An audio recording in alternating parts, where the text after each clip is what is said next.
Hi guys, it's me, your fellow college student here at the college in a classroom. I'm gonna be real honest with you guys, man. Lately, I've been having a lot of crap come up against me, so I know something good's gonna happen. But God's also been throwing me all these promises. Like earlier today, I was feeling like I couldn't talk to anybody. Like I was all alone in this world, and I know it's just some BS of the devil. And I was like, no, I got tons of friends. I can jump on Facebook. I got like 200 and some odd friends. Can at least talk to somebody there. And I'm just kind of having a hard time with that. Fighting off him, and depression, a little bit of depression. And then I got this math thing, which we learned this new fun way of doing math. And I'm totally being sarcastic, where I'm not kidding you. One problem took up 3 pages to do. So that in itself was frustrating. And then the teacher's like, well, here, you do it. And we had like 15 minutes left of the class. And I forgot what she already taught, like the simple stuff. I kind of get how to do it. But I just got frustrated and aggravated and overwhelmed. I just bailed. I was like, see ya. I started getting overwhelmed. I bailed.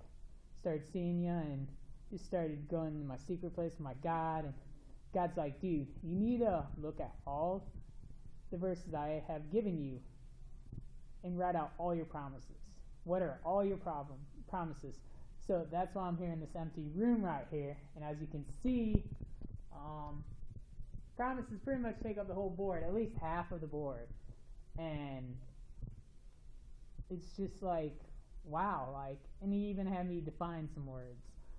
So I'm just going to read them to you guys and just know, in fact, that even through all the missed trials and troubles, our God is still a good God. And he loves us dearly. So I'm going to start with Isaiah 54:17, which is Isaiah 54 is my very first Bible verse God highlighted to me. It's a whole bunch of promises. I only wrote down one promise out of there that concerns to this situation. That's Isaiah 54:17, where it says, no weapon formed against me shall ever prosper. Then I moved on to Psalm 3, verse 3. And in essence, God shields me on all sides. He plants my feet firmly in who I am. And he lifts my head up high whenever I look down. Whenever I look away from him, he goes, no, look at me. Continue to look at me. Don't look at your circumstances. Keep your eyes on me and know that I got this. I overcome the world. So I've already overcome your problems, and I will help you. Moving on, Psalms 31. Verse 4, he rescues, saves, and protects. Verse 8, he didn't hand me over to the enemy, but planted my feet firmly. Verse 18, he shuts the liar's lips. Little voices in my head saying, dude, you can't do this, you can't do this. Yeah, I can. Because you know what? God's even been having me, as I'm ringing people up, the numbers on that little screen of the cashier, I've been factoring those numbers in my head. Like the factorization of, 9 is like 3 times 30, and just, so I was like, I don't even like math, but I'm automatically doing it. So God shuts the liar's lips. Verse 19 of 31, he has good things for his children, / those who take refuge in him. So what he told me about that is, dude, you can't fight the battle on your own. Sometimes I want you to fight the battle on your own, but sometimes I more or less love you to rely on me, and that this is one of those times. That's why I'm having you write out your promises. Okay, let's see here. Moving on. Verse 20, he hides me in the shelter of his wings. Verse 23, God protects all those who are loyal and faithful to him. Verse 24,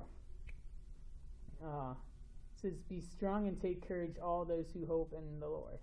Which he highlighted another verse to me, a promise which I got tattooed on my chest, which is Joshua 1:5 and 9.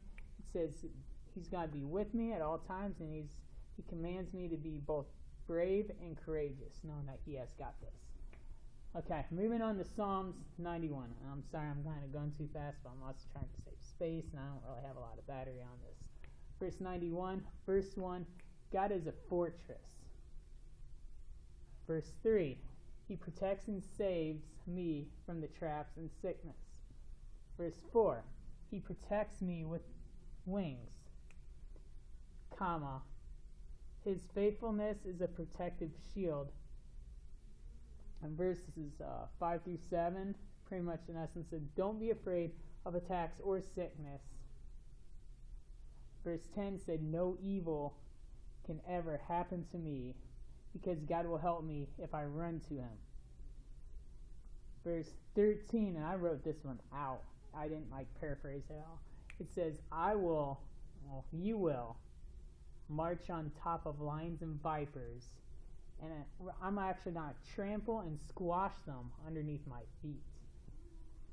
Verse 14, because we are devoted to him, he will rescue and protect us, because we know him, and he knows us. And verse 15, whenever I cry out to him, he will answer me. No, he will answer and be with me in troubling times, comma, he's going to save and glorify me. Verse 16 says he's going to show me his salvation. And I looked up the word salvation, and here's the definition of it. It says being saved or protected from harm, or being delivered from some dire situation. And then moving on to Psalms 144, he's teaching me how to fight.